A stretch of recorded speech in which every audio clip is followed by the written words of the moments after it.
Biz göreve geldikten sonra yönetim kurulumuzla birlikte sektörü çok iyi analiz etmiştik. Güzel bir kalkınma planı hazırladık paydaşlarımıza. Bunu harekete geçirdik. 15 ülkenin ticari ateşeleri ve yurt dışındaki profesyonel alıcılarıyla temas kurduk.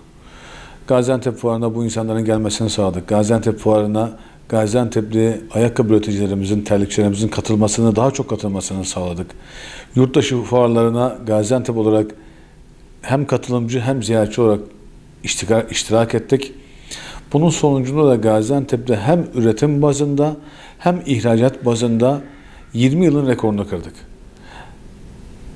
3 ay önceye kadar, pandemi öncesine kadar eleman sektörde 30 bin kişi çalışıyor bulamazken birdenbire Allah'ın bir gazabıyla karşılaştı tüm dünya. Sektör diğer sektörler gibi senin bahsettiğin gibi olumsuz yönde etkilendi ve durduk. 3 aydır bu süreci mevcudu koruyarak perakende sektöründe bir hareketin sağlanması için çeşitli internet siteleriyle temas kurarak perakendeyi canlı tutmaya çalışarak geçirmeye çalıştık. Bugün pandemi sonrası yeni normalleşme sürecinde biz de balıkçılar gibi vira bismillah dedik, işimizin başına geldik. Zaten bu süreçte 3 ay yatmadık. En azından bir hazırlık evresi yaptık kendimiz için. Yeni modeller hazırladık. İlk önce terlik sektörümüz yoğun bir şekilde üretime başladı. Arkasından spor ayakkabısı. Bugün de görmüş olduğunuz gibi ayakkabı sektörü işin başında üretmeye başladı. İkinci dalga inşallah olumsuz gelmez. Bu şekil bunu devam ettirir götürürüz. Fakat bizim gördüğümüz bir dibi gördük yani. Dibi gördük. Bundan sonra bir süre yatay son çeyreğe kadar gideceğimizi düşünüyoruz. Son çeyrekten sonra da tekrar yine o 20 yılın rekorunu kırmıştık. Yakalamasak bile egale edeceğimizi tekrar bu heyecanla, bu şekilde düşünüyoruz. Hem perakendecisi, hem toptancısı, hem imalatçısı için seferber ettik. Güzel bir şekilde, koordineli bir şekilde çalışıyoruz. Başarılı olacağımıza da inanıyoruz. Çünkü dinamik bir sektör, genç bir sektör, heyecanlı bir sektör. Bugün Gaziantep, Türkiye'nin İstanbul'dan sonra en büyük ikinci üreticisi, Anadolu'nun da en büyük tedarikçisi.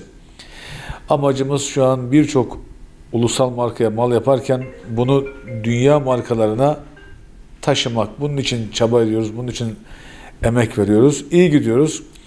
Yine bu süreçte Türkiye'nin ilk dijital sanal fuarı gerçekleştirildi. Bu da ayakkabıydı. Bizim için çok büyük bir sevinç ve gurur kaynağı oldu.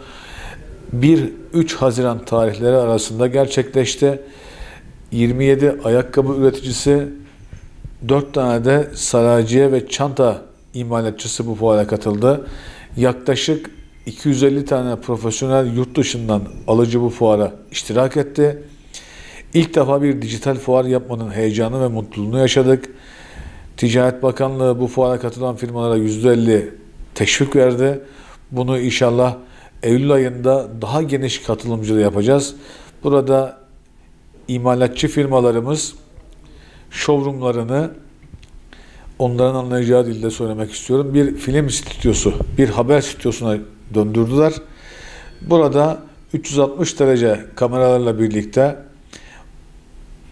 görüşülmek istenen firmayla karşılıklı görüşme, B2B şeklinde bu ziyaretler gerçekleşti. İyi bağlantılar yapıldı.